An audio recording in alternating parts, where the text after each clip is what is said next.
अस्सलामु अलैकुम वरहमतुल्लाहि वबरकातुहू। मेरे अवाम लुटते रहे, कभी सियासत के नाम पर, कभी अपनी छत और अपने घर के नाम पर। ये पाबंदियां आयद हुई हैं। 5 स्कीम्स हैं जिन्हें RDA रावलपिंडी ने FIRs भी दर्ज करवाई हैं, जिनमें मेवेडा सिटी है, अब्दुल्ला सिटी है, बजट एग्रो फार्म्स है, कंट्री साइड फार्म्स है और कालाम सिटी है।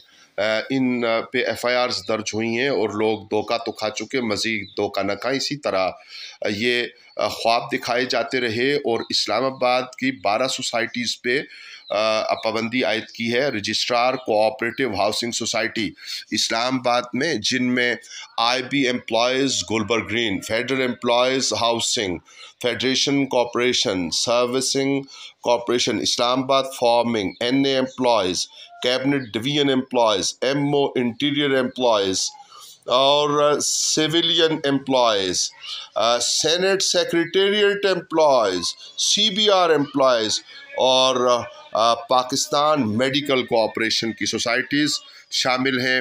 अफसोस है कि सियासत की तरह लोग यहाँ भी धोखा खाते रहे। वस्सलामु अलैकुम वरहमतुल्लाह।